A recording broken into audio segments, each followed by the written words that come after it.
Speaking of political polarization pushed by the left, you can see that the left is not interested in the sort of integration, in the sort of peaceful talking that Martin Luther King was attempting to push.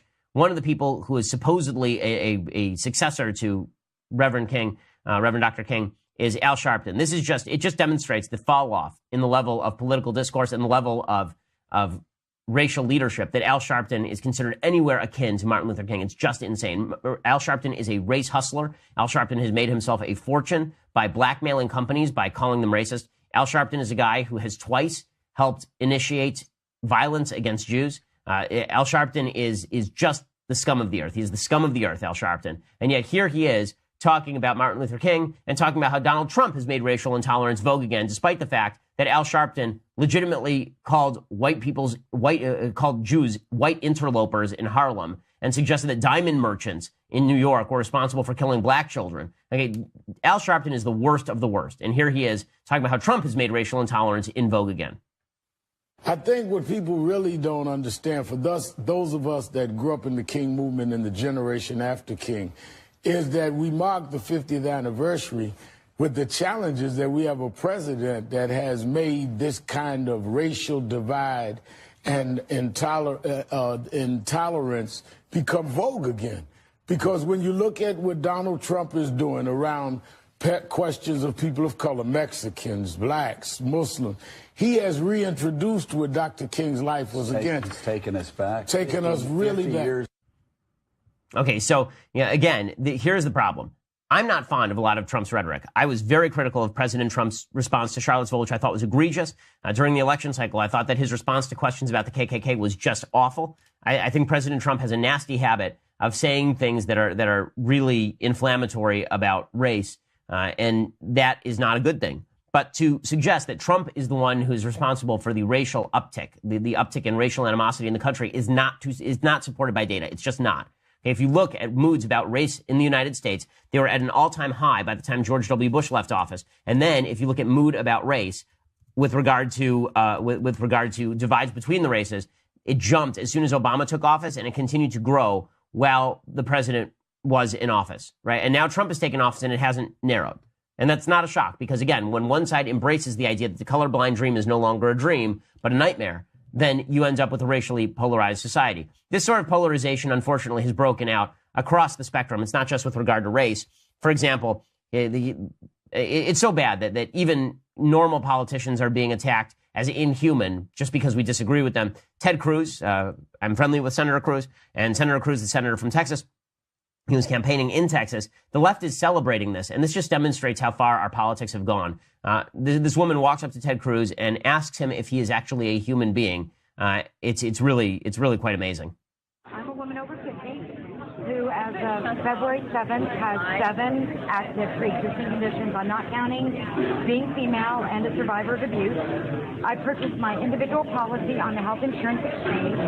If you force me into a high-risk pool, you will either bankrupt me or kill me. I take your threats of medical aggression personally and seriously, and I can assure you I'm not the only Texan who does. My question is, will you pledge to submit to a DNA test to prove that you're human?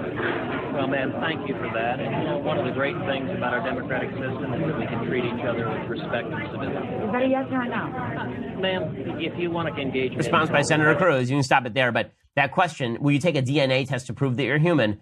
In an era of political polarization, let's just note that this is not coming just from Donald Trump or just from one side. It's not good when it does come from Trump. I've ripped it when it comes from Trump, but it's coming from both sides, and it precedes President Trump's presidency by a long way. Speaking of that political polarization, in just a second, I'm going to get to the worst political polarization of the day, and I want to talk a little bit about the scandals, supposed scandals surrounding EPA Chief Scott Pruitt. First, I want to say thank you to our sponsors over at Chappaquiddick. So, as I have said before, they're sponsoring us to talk about Chappaquiddick on this program. It would not matter. I would still be talking about Chappaquiddick on this program. You must go see Chappaquiddick. It is in theaters tomorrow.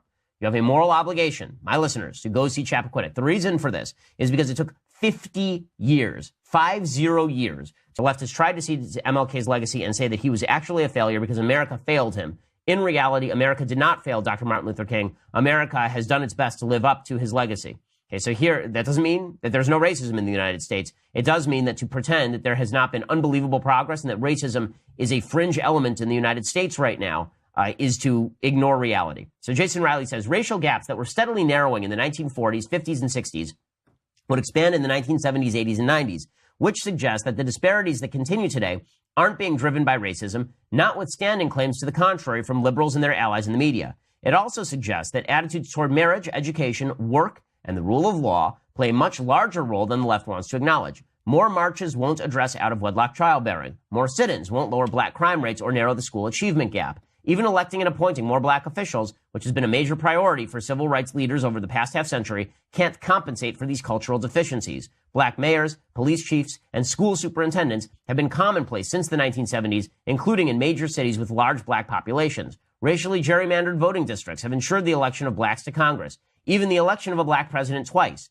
failed to close the divide in many key measures. Black-white differences in poverty, home ownership, and incomes all grew wider under President Obama. Discussion of antisocial behavior in poor black communities, let alone the possibility that it plays a significant role in racial inequality, has become another casualty of the post-60s era, writes Jason Riley, the black columnist over at the Wall Street Journal. King and other black leaders at the time spoke openly about the need for more responsible behavior in poor black communities. After remarking on a disproportionately high inner-city crime rate, King told a black congregation in St. Louis, quote, "We've got to do something about our moral standards." He added, quote, "We know there are many things wrong in the white world, but there are many things wrong in the black world too. We can't keep blaming the white man. There are things we must do for ourselves."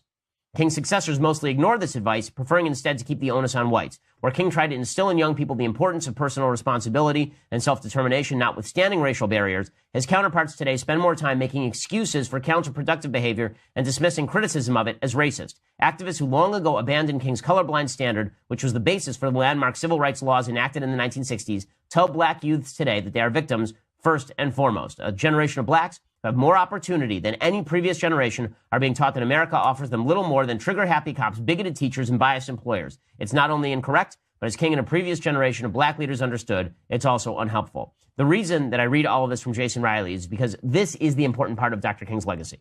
The important part is the part that we know. It is the part that we know. It doesn't mean we shouldn't study the rest of Dr. King's life and analyze how he brilliantly used the power of media and brilliantly used the power of social demonstration in order to push his agenda. We should do all of these things. I'm all for a more well-rounded, nuanced picture of history. But if we're going to say, what do we celebrate about Dr. Martin Luther King, it is a colorblind standard that the left today is in the midst of rejecting wholesale. The intersectional ideology of the left fully rejects all of this. The intersectional ideology of the left fully suggests that you cannot have a colorblind society, that Dr. Martin Luther King was in fact wrong, that Dr. Martin Luther King was incorrect in his assessment of his dream. His dream itself was a problem.